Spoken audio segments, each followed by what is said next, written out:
This module will teach the proper technique and clinical relevance of orthostatic vital signs. Symptoms that may be associated with orthostatic hypotension include dizziness, lightheadedness, fainting, also referred to as syncope, muscle aches in the upper body, and possibly chest pain. Orthostatic hypotension occurs in a variety of clinical settings. Obtaining accurate values may have significant impact on patient care.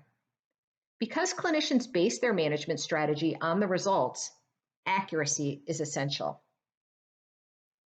By the end of this module, learners will list 5 common causes of orthostatic hypotension.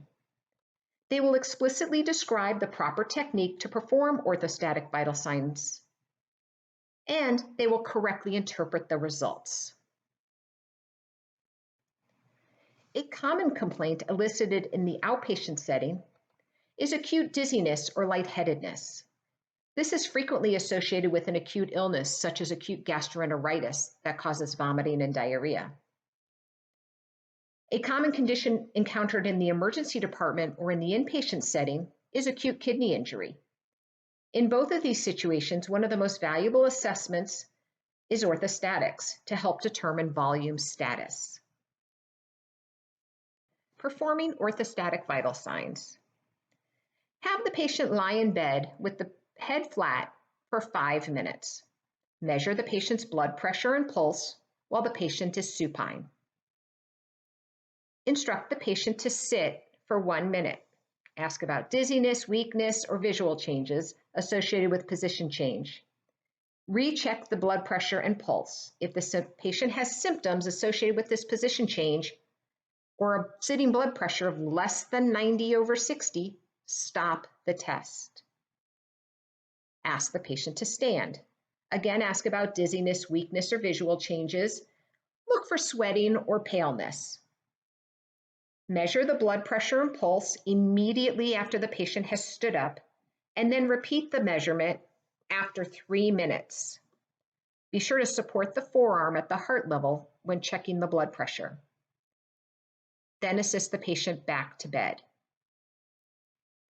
Interpreting orthostatic vital signs, when compared to a supine blood pressure measurement, a fall in systolic blood pressure of greater than 20 millimeters of mercury, or a diastolic blood pressure fall of greater than 10 millimeters of mercury, or a rise in pulse of greater than 30 beats per minute after 3 minutes of standing is abnormal.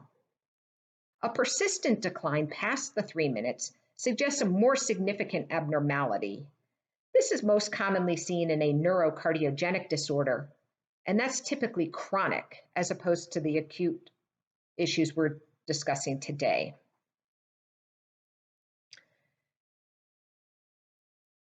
If the orthostatic vital signs normalize by 3 minutes, this is not orthostatic hypotension.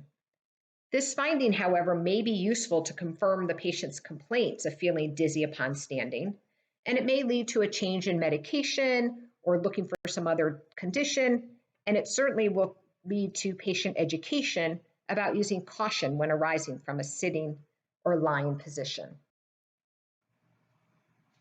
A clinical example of the importance of performing this test correctly is when a patient presents with acute kidney injury in the setting of chronic kidney disease and chronic heart failure. We want to know if the acute kidney injury is related to too much diuretic use or to the complex condition of cardiorenal syndrome.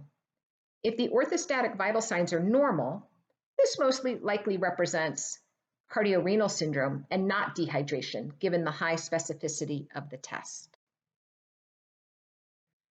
Thank you for watching. In summary, we reviewed the importance of obtaining accurate orthostatic vital signs. We identified the objectives of the module. We discussed some causes of abnormal orthostatic vital signs. We reviewed the technique to obtain orthostatic vital signs, and we showed how to interpret the vital signs that are obtained.